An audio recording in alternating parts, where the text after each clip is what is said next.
to Summoner's Rift.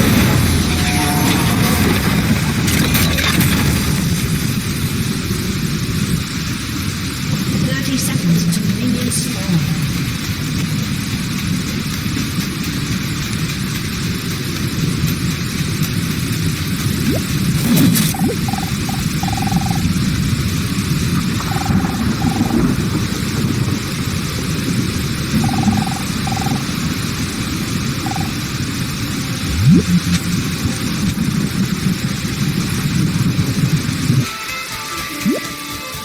Minions have spawned.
An enemy has been slain.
slain.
This is not juggling.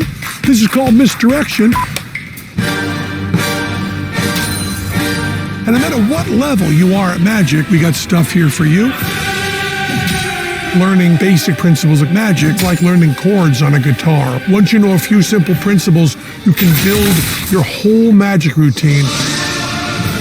And if you're smart enough to work silently, it brings a huge amount of wonder.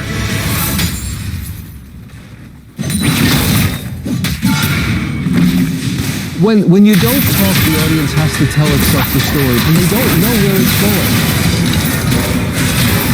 The basic method behind this uses sound misdirection. Palming is when you hide something in your hand. You're going to bring your whole hand around to conceal that ball and completely close your fist.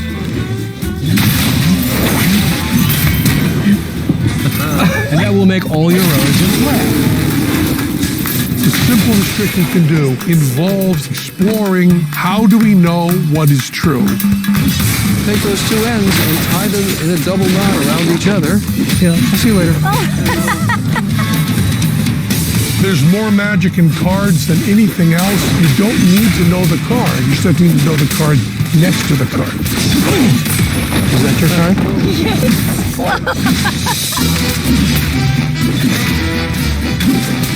If you get good at magic, you will automatically get good at a certain kind of act.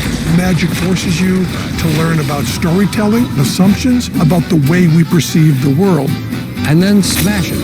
That's it. You must be empathetic. You must try to see yourself through another person's eyes. And I think you have to simply say that one of the things that makes life worth living is giving other people joy. We're Penn and Teller, and this is our masterclass.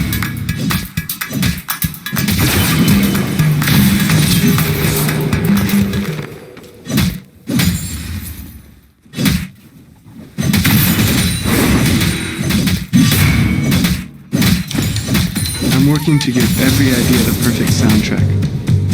ADP helps squeaky clean studios streamline HR and payroll, so employees like Zach can achieve what they're working for.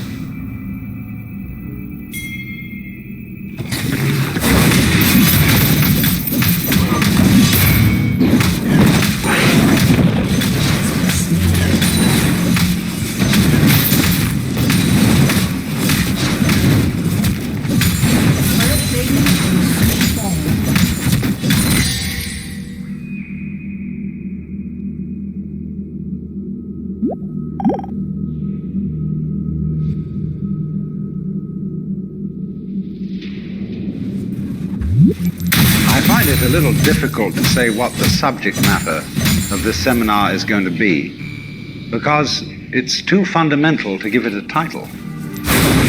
I'm going to talk about what there is. Now, the first thing, though, that we have to do is to get our perspectives An enemy with some has background been slain. Double about kill. the basic ideas which influence our everyday common sense, our fundamental notions about what life is about.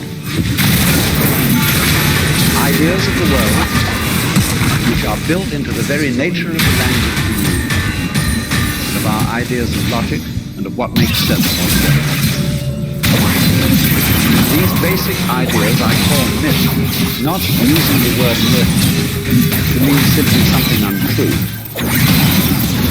but to use the word myth in a more powerful sense. A myth is an image,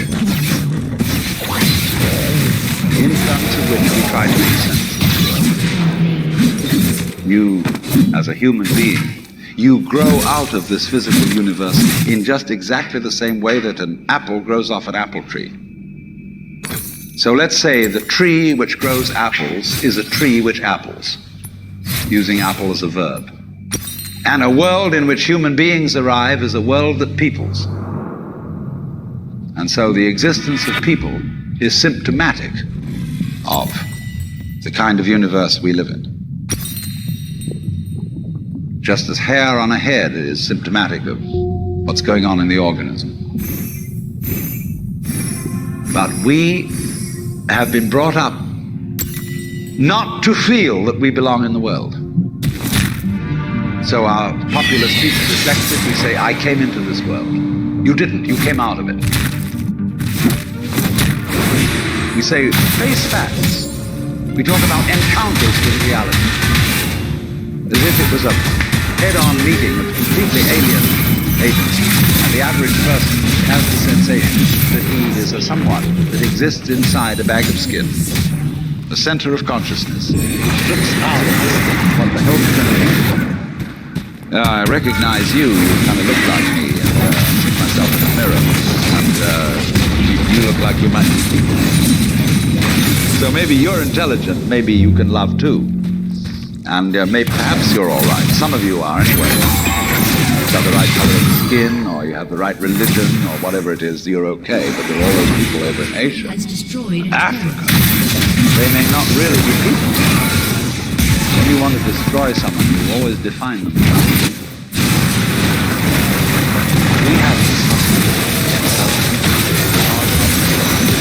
the absolutely unfounded theory that you yourself exist only inside you. Now I want to propose another idea altogether. Billions of years ago, you were a big bang. But now you're a complicated human being. But so we define ourselves as being only that. If you think that you are only inside your skin, you define yourself as one very complicated intelligence, way out on the edge of that explosion, way out in space and way out in time. And then we cut ourselves off and don't feel that we're still the Big Bang. But you are. unstoppable. Depends how you define yourself.